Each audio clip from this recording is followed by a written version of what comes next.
Hi అందరికీ. ఈరోజైతే sweet potato cheesy balls చేయబోతున్నాను. చాలా బాగుంటుంది ఈ రెసిపీ. కంపల్సరీ మీరు ట్రై చేయండి. చాలా అంటే చాలా బాగుంటుంది. ఈ చీజీ బాల్స్ని స్నాక్స్ లాగా చేసి తింటే చాలా బాగుంటుంది. పిల్లలు కూడా చాలా ఇష్టంగా తింటారు. ముందుగా అయితే స్వీట్ పొటాటో తీసుకొని దాన్ని పీల్ చేసుకోవాలి. నేను ఒక పెద్ద సైజ్ స్వీట్ పొటాటో తీసుకున్నానండి. దీన్ని బాగా పీల్ చేశాక ఒకసారి వాష్ చేసి ముక్కలుగా కట్ చేసి బాయిల్ చేసుకోవాలి. చూడండి, వాష్ చేశాను. ఇప్పుడు చిన్న ముక్కలుగా కట్ చేసుకుంటున్నాను.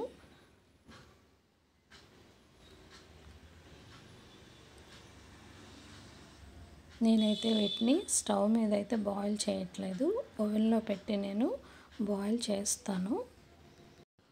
ఎలాంటి వాటర్ కూడా వేయకుండా కేవలం ముక్కలు వేసి ఒక బౌల్లోని నేను బాయిల్ చేస్తాను. అలాగే స్టవ్ మీద కూడా ఎలాగ బాయిల్ చేయాలో నేను అంతకుముందు ఒక వీడియో పెట్టాను, అది చూడండి ఒకసారి మీరు. అందులో నేను వాటర్ వేయకుండా ఎర్రదుంపల్ని ఎలా ఉడికించాలో నేను చెప్పాను. ఈ విధంగా ముక్కల్లా కట్ చేసి ఒక గాజు బౌల్లో వేసుకొని ఓవెన్లో హీట్ చేసుకోవడమే, బాయిల్ చేసుకోవడమే. చూడండి, నేను ఎలాంటి వాటర్ కూడా వేయలేదు. ఒక 5 minutes చాలు. అదే స్టవ్ మీద అయితే ఇంకా చాలా ఎక్కువ సమయం పడుతుంది.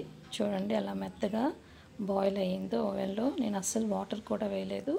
దీన్ని ఇలా స్పూన్ పెట్టి బాగా మెత్తగా చేసుకోవాలి.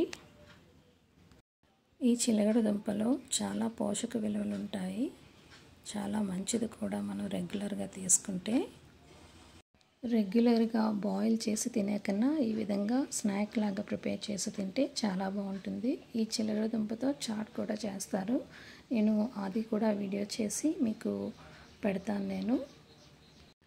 ఇప్పుడైతే మెత్తగా ముద్దలా చేసిన తర్వాత ఒక స్ట్రైనర్ తీసుకొని ఆ ముద్దని ఈ విధంగా స్ట్రైనర్లో వేసి స్పూన్తో ఈ విధంగా చేయాలి. ఈ విధంగా చేయడం వల్ల ఏంటంటే మనకి చిలగడ దుంపలోని పీచు అనేది ఉంటుంది కదా, అది మొత్తం కూడా మనకి వచ్చేస్తుంది అన్నమాట. అందుకని ఈ విధంగా చేసుకోవాలి. చూస్తున్నారు కదా ఎలాగా మెత్తగా ఎలాగా వచ్చిందో ఈ పేస్ట్ అంతా కూడా. చూసారా, స్ట్రైనర్లో లాస్ట్లో ఎలా వచ్చిందో ఆ పీచ్ అంతా కూడాను. దీన్ని ఇప్పుడు తీసి పక్కన పడేసుకోవాలి. ఇప్పుడు ఇందులోని మనం బెల్లం కానీ షుగర్ కానీ వేసుకోవచ్చు. దానికి సరిపడా తీసుకొని మీరు తిన్న స్వీట్ బట్టి మీరు స్వీట్ అయితే వేసుకోవచ్చు.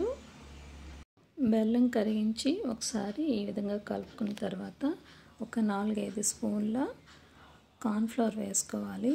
ఈ కార్న్ఫ్లోర్ వేసిన తర్వాత మళ్ళీ ఒకసారి బాగా కలుపుకోవాలి, అది కలిసేంత వరకు. ఆ తర్వాత కొద్దిగా సాల్ట్ వేసుకోవాలి. ఆ తర్వాత కుకింగ్ ఆయిల్ కూడా ఒక 3 స్పూన్ల కుకింగ్ ఆయిల్ కూడా వేసుకోవాలి. ఇవన్నీ వేసి బాగా కలుపుకొని ముద్దలా చేసుకొని పెట్టుకోవాలి. మీరు షుగర్ వేసుకుంటే షుగర్ని డైరెక్ట్గా వేసినా పర్వాలేదు, లేదా కరిగించి వేసినా పర్వాలేదు. చూసారా, ఈ విధంగా ముద్దలా చేసుకున్న తర్వాత ఒక చిన్న చిన్న బాల్స్ లాగా ఈ విధంగా చుట్టుకోవాలి. తర్వాత చీజ్ తీసుకొని చీజ్ని చిన్న చిన్న క్యూబ్స్ లాగా కట్ చేసుకొని ఈ విధంగా ఈ బాల్స్ మధ్యన పెట్టి మళ్ళీ వీటిని రౌండ్గా బాల్స్ లాగా చేసుకోవాలి.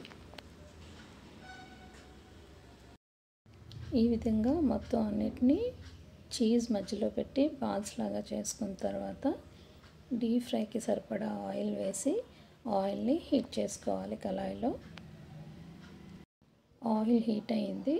ఆయిల్ హీట్ అయిన తర్వాత ఈ విధంగా మనం చేసిన బాల్స్ అన్నీ కూడా ఒక్కొక్కటిగా వేసుకోవాలి.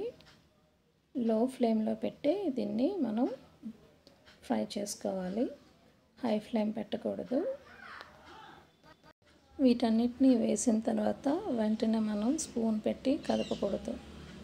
జస్ట్ కళాయిని ఈ విధంగా మనం అనుకుంటే చాలు, అవి లోపల స్క్రోల్ అవుతాయి. చూసారు కదా, ఈ విధంగా అనుకోవాలి.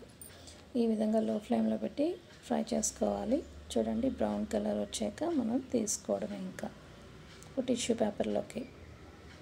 జస్ట్ బ్రౌన్ కలర్ వచ్చిన వెంటనే వీటిని తీసేయండి టిష్యూ పేపర్లోకి. అంతేనండి, స్వీట్ పొటాటో చీజీ బాల్స్ అయితే రెడీ అయిపోయినట్టే. ఈ వీడియో కనుక మీకు నచ్చినట్టయితే సబ్స్క్రైబ్ చేసి, లైక్ చేసి, షేర్ చేసి ఫాలో అవ్వండి.